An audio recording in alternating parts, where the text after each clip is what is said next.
హైదరాబాద్ కేపీహెచ్బీలో భర్తను భార్య రెడ్ హ్యాండెడ్గా పట్టుకుంది. మరో మహిళతో ఉన్న సమయంలో బంధువులతో కలిసి పట్టుకుంది. కొంతకాలంగా భార్యకు సాఫ్ట్వేర్ ఉద్యోగి దూరంగా ఉంటున్నాడు. ఇక విషయం తెలిసి అపార్ట్మెంట్కు భార్య వెళ్లడంతో సహజీవనం వ్యవహారం బయటపడింది. కేపీహెచ్బీలో బాధితురాలు ఫిర్యాదు చేసింది.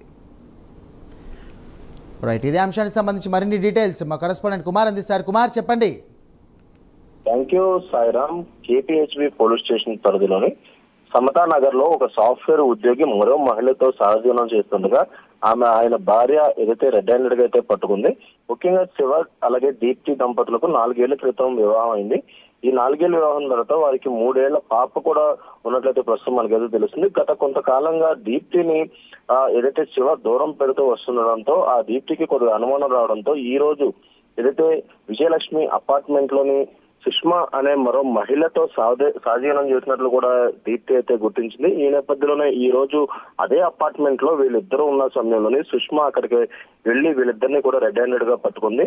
అలాగే అక్కడతో ఏదైతే పోలీసులు కూడా సమాచారం ఇవ్వడంతో కూడా పోలీసులు అక్కడ ఘటనా స్థలానికి అయితే చేరుకున్నారు. ముఖ్యంగా శివాకి 4 ఏళ్ల క్రితం ఏదైతే దీప్తితో వివాహం జరిగింది. కానీ ఆ తర్వాత నుంచి ఏదైతే దీప్తిని దూరం పెడుతూ వస్తుండడంతో కూడా భార్యకి కొద్దిగా అనుమానం అయితే రావడంతో అసలు భర్త ఏం చేస్తున్నాడనే దానిపై ఎంక్వైరీ అయితే పెట్టింది. ఆ తర్వాత సుష్మా అనే ఆమెతో సహజీవనం చేస్తున్నట్లు కూడా అవైతే గుర్తించింది. ఈ రోజు ఏదైతే విజయలక్ష్మి అపార్ట్మెంట్ లోని సుష్మా అలాగే శివ ఇద్దరు కలిసి ఉన్న సమయంలోనే ఆమె ఒకసారిగా అక్కడికి వెళ్లి వాళ్ళిద్దరిని కూడా రెడ్ హ్యాండెడ్ గా పట్టుకుంది. దీంతో కేపీహెచ్బీ పోలీస్ స్టేషన్ లో ఫిర్యాదు చేసింది. ప్రస్తుతం దీనిపై కేసు అయితే నమోదు చేశారు. దీనిపై పూర్తి విచారణ చేపడతామని పోలీసు వర్గాలు అయితే తెలియజేశారు. సాయిరామ్. Thank you Kumar. మా హస్బెండ్ మీద కంప్లైంట్ ఇవ్వడానికి వచ్చామండి.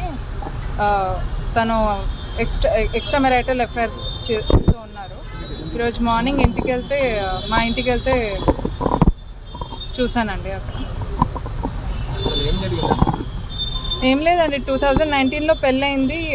2022లో పాప పుట్టింది. ఇంకా పాప పుట్టాక వెంటనే 1 monthలో రమ్మన్నారు. ఇంకా నా హెల్త్ బాగాలేక నేను రాలేకపోయాను. ఆ తర్వాత నేను 6 monthsలో వస్తాను అని అంటే అతను గొడవ చేశారు. ఆ తర్వాత మా అమ్మ నాన్న వెళ్ళడం జరిగింది. అన్నప్రసన్న పాప జుట్టు తీపించడం వాటి కోసం అని ఆయన ఫుల్గా ఇన్సల్ట్ చేసి పంపించారు. ఇంకా ఆ తర్వాత చాలా విధాలుగా కన్విన్స్ చేయడానికి ట్రై చేశామండి. ఇలా పాప కోసమైనా ఆలోచించు, నా లైఫ్ మీ లైఫ్ మళ్ళీ స్టార్ట్ చేద్దాం, ఇవన్నీ చిన్న గొడవకి పట్టుకొని లైఫ్ స్పాయిల్ చేసుకోవద్దని. బట్ ఆయన ఒప్పుకోలేదండి. లేటర్ మాకు తెలిసింది ఏంటంటే, నైబర్స్ ఇంకా వాచ్మెన్ త్రూగా తెలిసింది ఏంటంటే ఈయన ఎక్స్ట్రా మ్యారిటల్ అఫైర్లో ఉన్నారు. ఒక అమ్మాయిని 2 yearsగా తెచ్చి ఉంచుకున్నారు.